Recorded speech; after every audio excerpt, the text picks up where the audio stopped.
Selvam drives the car. இந்த இடத்துல கார்ங்கிறது என்னன்னு கேட்டோம் அப்படின்னா, அதாவது சென்டென்ஸ் பேட்டர்னில் இந்த இடத்துல வந்திருக்கக்கூடிய கார் என்ன, எந்த பேட்டர்னில் வரும் அப்படி கேட்கும்போது கண்டிப்பாக நீங்கள் யோசிப்பீங்க, இது ஒருவேளை ஆப்ஜெக்டாக இருக்கலாமோ. அப்படி ஆப்ஜெக்டாக இருந்தால் எதனால் அது ஆப்ஜெக்டாக இருக்குது? இந்த மாதிரியான ஒரு சென்டென்ஸை நம்ம பேசும்போதும் எழுதும் போதும் ஸ்போக்கன் இங்கிலீஷ், ரிட்டன் இங்கிலீஷ், எந்த இங்கிலீஷாக இருந்தாலும் சரி, சரியான இடத்துல வச்சு ஒரு ஆப்ஜெக்டை சென்டென்ஸ் ஃபார்மேஷனில் எப்படி யூஸ் பண்ணுறதுங்கிறத இந்த வீடியோவில் முழுமையாக பார்க்க போகிறோம். ஆக மொத்தம் ஆப்ஜெக்டுக்கான ஒரு எக்ஸ்க்ளூசிவ் வீடியோவாக இந்த வீடியோ அமையுது. ஒன்றும் புரியலை அப்படின்னு நீங்கள் யோசிக்கிறது இங்கே தெரியுது. சரி வாங்க, இந்த ஆப்ஜெக்ட்னா என்னங்கிறத ஆர்டராக பார்த்துட்டு இது எப்படி நம்ம பேசலாம், எழுதலாம்னு பார்க்கலாம். முதல்ல சென்டென்ஸ் பேட்டர்ன். சென்டென்ஸ் பேட்டர்னா என்னங்கிறத தெரிஞ்சுக்கணும். அதாவது நமக்கெல்லாம் தெரிஞ்ச SVO, SVA, SVC, SVIO, DO இது எல்லாத்தையும் தான் சென்டென்ஸ் பேட்டர்ன் நாம் சொல்லிட்டு இருக்கிறோம். ஸோ இதில் இருக்கக்கூடிய அந்த SVO இது எல்லாமே என்ன அப்படின்னு கேட்டால் ஓரளவு சொல்லிடுவீங்க. எஸ்ங்கிறது சப்ஜெக்ட், விங்கிறது verb, ஓங்கிறது ஆப்ஜெக்ட், சிங்கிறது காம்ப்ளிமெண்ட், ஏங்கிறது adjunct. ஸோ இப்போ இதில் நாம் ஆப்ஜெக்ட் பற்றி முழுமையாக பார்க்க போகிறோம். ஏற்கனவே சப்ஜெக்ட் வேர்புக்கான வீடியோஸ் நம்ம சேனலில் இருக்குது. நீங்கள் இன்னும் பார்க்கல அப்படின்னா செக் பண்ணி பாருங்கள். இருந்தாலும் ஒரு ஹிண்ட்ஸ் பார்த்துட்டு இந்த ஆப்ஜெக்ட்டுக்கு போகலாம். முறைப்படி அப்படி தான் படிச்சாகணும். ஸோ சப்ஜெக்ட் அப்படிங்கிறது ஒரு சென்டென்ஸில் வேர்புக்கு முன்னாடி, வேர்ப் ஈஸியாக ஐடென்டிஃபை பண்ணிடுவீங்க. வினைச்சொல், ஒரு செயலை குறிக்கக்கூடியது. அதுக்கு முன்னாடி வரக்கூடிய ஒரு பர்சன் அல்லது நிறைய பர்சன்ஸ், ஒரு பொருள் அல்லது நிறைய பொருட்கள். ஸோ இதை குறிக்கிறது தான் ஒரு சப்ஜெக்ட். ஆனால் வேர்புங்கிறது அந்த பர்சன்ஸ் அல்லது பொருட்கள் செய்யக்கூடிய வேலையை குறிக்கிறது, வினைச்சொல். அதாவது இதை ஆக்ஷன் வேர்டுன்னே சொல்கிறோம். ஆனால் மூணாவதாக இருக்கக்கூடியது தான் இந்த ஆப்ஜெக்ட்.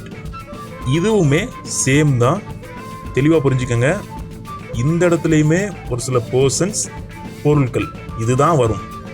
ஆனால் இந்த ஆப்ஜெக்ட்டுங்கிறது எப்போவுமே ஒரு வேர்புக்கு பின்னாடி வரும். இவ்வளோதான்.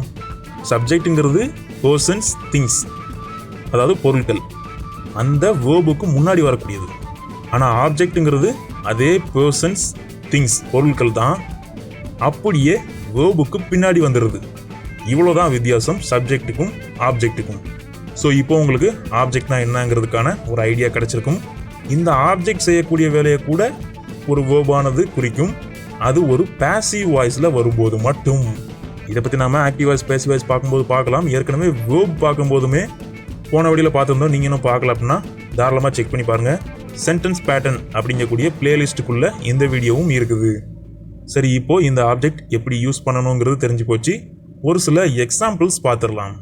ஏன்னா எக்ஸசைஸ் பார்த்தா மட்டுமே முழுமையாக புரியும், அதை நாம் பயன்படுத்த முடியும். பாருங்கள், மணி பாட் அ நியூ புக். இந்த இடத்துல மணிங்கிறது சப்ஜெக்ட், ஏன்னா ஒரு பர்சனை குறிக்குது. பாட், வாங்கினான் அப்படிங்கக்கூடிய வேர்புக்கு முன்னாடி வந்திருக்குது. அப்போ பின்னாடி வந்திருக்கக்கூடிய அ நியூ புக், புக்குங்கிறது ஒரு பொருள், அந்த வேர்புக்கு பின்னாடி வந்திருக்குது. ஸோ இது ஒரு ஆப்ஜெக்ட்னு சொல்லிடலாம். ஆனால் நம்ம ஏற்கனவே சப்ஜெக்ட் பார்க்கும்போது பார்த்துருந்தோம். இதுக்கு முன்னாடி வந்திருக்கக்கூடிய அ நியூ, இந்த ரெண்டு வேர்டையுமே சேர்த்து தான் நாம் உள்ளே எடுத்துக்கணும். ஸோ மொத்தமாக அ நியூ புக், இது எல்லாமே ஆப்ஜெக்ட் தான். அதாவது அ நியூ புக் அப்படிங்கிறதே முழுமையாக சேர்த்து ஆப்ஜெக்ட் தான். ஒரு புதிய புத்தகம் அப்படின்னு முழுமையாக வந்துடும். இந்த இடத்துல போயிட்டு தனியாக, நியூ தனியாக, புக் தனியாக பிரிச்சுட்டு இருந்தோம் அப்படின்னா அது ஆர்டிகிள்ஸ் பார்க்கும்போதோ அல்லது பார்ட்ஸ் ஆஃப் ஸ்பீச் பார்க்கும்போதோ மட்டும்தான் அப்படி பண்ணணும். அப்படி பார்க்கும்போது ஆங்கிறது ஆர்டிக்கிள், நியூங்கிறது இந்த இடத்துல அட்ஜெக்டிவாக வந்துடும், புக்குங்கிறது ஒரு நவுனாக வந்துடும். ஸோ அதெல்லாம் இங்கே தேவை கிடையாது. இது சென்டென்ஸ் பேட்டர்ன். எப்போவுமே நிறைய பேர் பார்ட்ஸ் ஆஃப் ஸ்பீச்சையும் சென்டென்ஸ் பேட்டர்னையும் வச்சு குழப்பிக்கிட்டே இருப்பாங்க. இந்த சென்டென்ஸ் பேட்டர்னை பொறுத்த வரைக்கும் இந்த வேர்பு பாட், வாங்கினான் அப்படிங்கக்கூடிய வேர்புக்கு பின்னாடி வரக்கூடிய அ நியூ புக் மூணுத்தையும் சேர்த்தே நாம் ஒரு புதிய புத்தகம் அப்படிங்கக்கூடிய ஒரே ஆப்ஜெக்டாக தான் எடுத்துக்கணும். இவ்வளோதான், சிம்பிள்.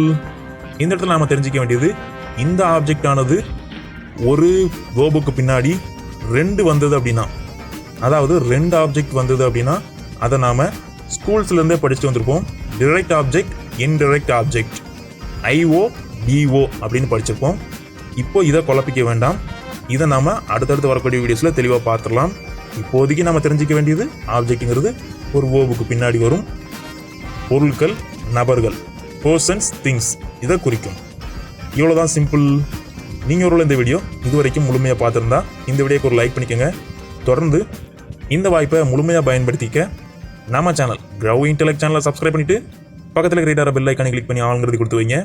அடுத்தடுத்த இன்ட்ரெஸ்டிங்கான வீடியோஸ் நோட்டிஃபிகேஷனில் வர்றதுக்கு எளிமையாக இருக்கும். தொடர்ந்து இணைந்துருங்க. மீண்டும் அந்த டிரெக்ட் ஆப்ஜெக்ட், இன்டைரக்ட் ஆப்ஜெக்ட் வீடியோவில் சந்திக்கலாம். இதில் ஏதாவது டவுட்ஸ் இருந்தாலோ, spoken English, return English, grammar எந்த ஏரியாவில் டவுட்ஸ் இருந்தாலும் சரி, நீங்கள் இந்த வீடியோட கமெண்ட் பாக்ஸ்லேயே கேட்கலாம். நீங்கள் எத்தனை நாளைக்கு அப்புறமா இந்த வீடியோ பார்த்தாலும் உங்களோட கமெண்ட்ஸ், அதாவது உங்களோட டவுட்ஸ் நம்ம சேனலுக்கு தான் வரும். ஸோ உங்களுக்கான பதில் கரெக்ட் டைமில் வந்து சேர்ந்துடும். தொடர்ந்து இணைஞ்சிருங்க நம்ம சேனல் Intellect.